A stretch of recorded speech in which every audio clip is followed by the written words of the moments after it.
Welcome to another video explaining the universe using the particle model.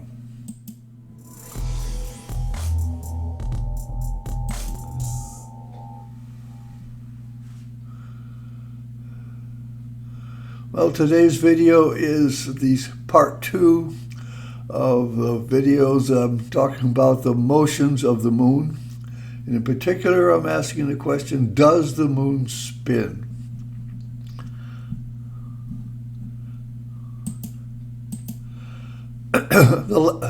The first part was on the motion of the moon. I've discussed Newton versus Flamsteed. Interesting points between the two where they virtually hated each other and yet needed each other. And then I discussed the path of the Earth and the moon, where the Earth and the moon move around the sun, the barycenter essentially following an elliptical path, although even that I believe would be up and down, back and forth, almost like a spiral. Well, today is about, again, the motions of the moon, asking does the moon spin, and we'll talk about tidal lock and the libration. Now, this is a picture I showed last time, and I said there were two things wrong with this that I didn't like. It's not a big deal in one sense, but there's the sun back here, and I said that the one angle that's not shown is the angle between the ecliptic, which is the equatorial, not the equator, it's the plane of the orbit of the Earth, and the equatorial plane of the sun. I found out by asking Quora that it was like 7 degrees 15 minutes. It's not shown. Doesn't make it wrong, just not shown. And what I find bothering is why it's missing in almost all diagrams. But then I also said this was wrong, that it's got the, over here, the moon is shown as spinning. Earth spins, yes, and I'm going to argue the point that the moon does not spin.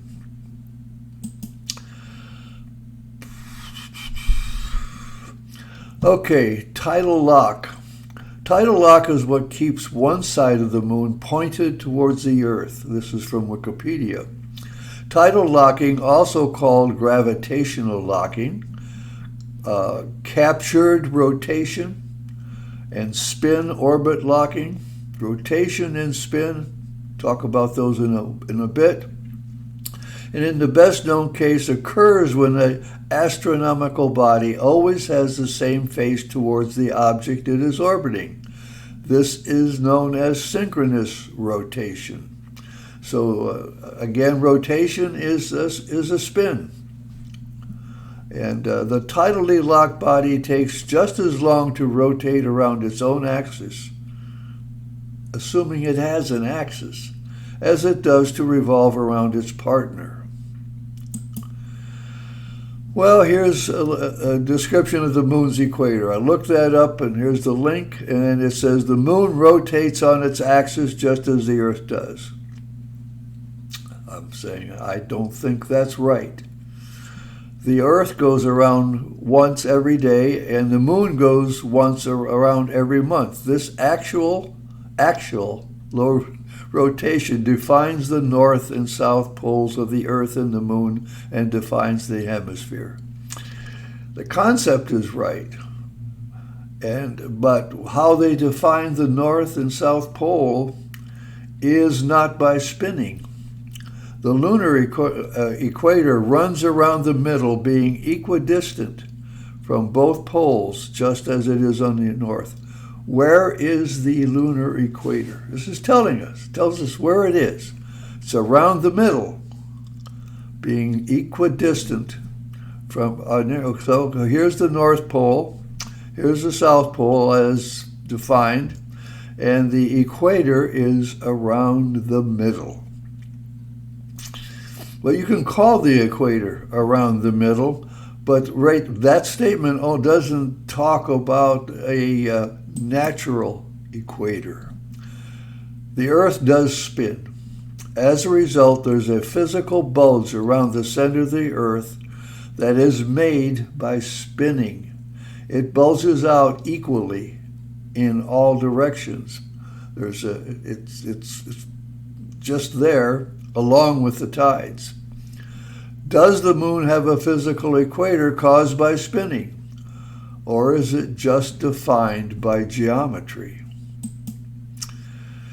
So let's talk about a tidal bulge. We talked about tidal lock, tidal bulge. This is from another link. Earth's gravitational pull is so powerful that it creates a small bulge on the surface of the moon.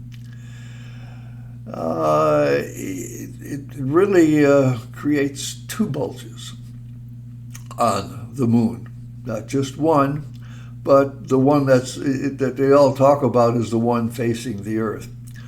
But here's the interesting point. For the first time since scientists has observed the bump from orbit using NASA satellites, they've actually seen the tidal bump. The gravitational tug-of-war between the Earth and the moon is enough to stretch both celestial bodies so they each up having a slight oval shape with tapered ends facing each other. Now I looked to find a picture of the moon with a tidal bulge, and I found one from this video. And it's right at the beginning of the video. I clicked on it and the video started running. I saw it. I had to stop, go back, captured it. This shows an oval shape of the moon as it moves around. Because of the Earth's tug is so strong, this is what you might call a continental tide, because it's not water that's moving. It's the Earth, the material, not water. Okay, so let's look at what's really happening. If you look at the moon, you can see some people call it a rabbit, we call it a man in the moon, but a face. But look, see, here's a little gray area I'm going to identify. It's on this side, and it's still on that side, and it's still on this side, on this side, on this side.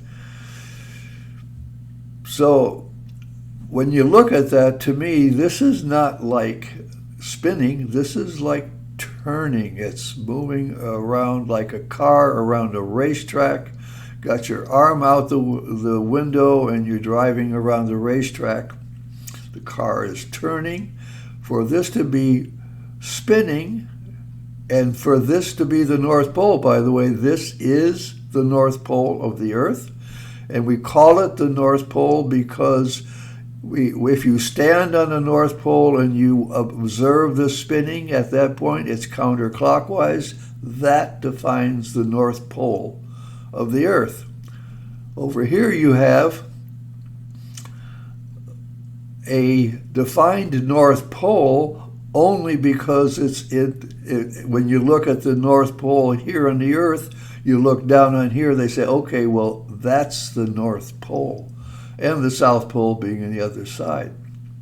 By the way, they don't show the tides here, primarily because the near side tide would be here when the moon's there, and the far side tide's there, and it changes here and there. So they didn't show the tides because they couldn't do it for all 5 positions. So this is the way it moves around. They define the North Pole in relationship to the North Pole of the Earth, which is properly defined. And then they define the equator geometrically from the point of view that, okay, we define this north even though it's not spinning, and there you have it. And I've already said something about rotation, spinning, and turning. What's the difference? My opinion, rotation and spinning are synonymous, and each object rotates and spins around an axis where each atom of the object moves in a circle. and that circle is plane perpendicular to the axis. That happens on the Earth. It does not happen on the moon.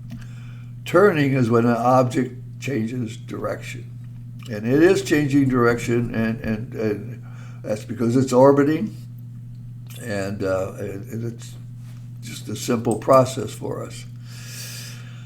So I'm saying the moon turns, and I've already commented about this, and that it's not spinning, and this is the North Pole by definition, by its relationship to the North Pole of the Earth. But here's the kicker.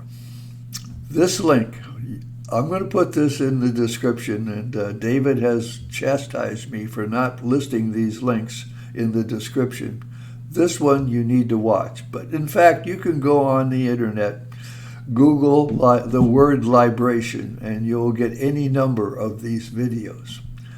Now I'm going to come over to look at me, my hand, and I'm going to tell you how that actually looks when you watch it move. It moves slow, but at first it moves this way, it wobbles a little bit this way, and then it goes this way, and then it goes this way, and then it comes back and goes that way. It's actually going back and forth. I look at those videos, and there's no way that moon is spinning or has any angular momentum. Gyroscopes and the Earth, they spin. They have angular momentum. That keeps our Earth in position to keep our seasons working as they do. We need to have that. The moon does not have angular momentum. I'm drawing this as a conclusion because I'm saying, no, the moon does not spin. It is tidal locked with the Earth. It wobbles, it turns back and forth. It turns going around, and it goes back and forth as it goes around. That's not spinning. Now here's an interesting fact you may not know. Hyperion is a moon of Saturn. It is the only moon in our solar system that is not tidal locked to its planet. It's near Titan, the largest moon of Saturn. And here's a picture. They got pictures of Hyperion. It's not spherical. And I call this often a potato. Looks just like a russet potato. And it isn't tidal locked to Saturn. Presumably, I'm guessing that it can't make up its mind, as if it had a mind, to either lock to Saturn or to lock to Titan. It's the only one. All the moons in our solar system are tidal locked. When they're tidal locked, I claim they're not spinning. My name is Bob D. Hilster, and I am your particle model guru. Tune in next time when I explain more of the universe using the particle model. Thank you for your attention.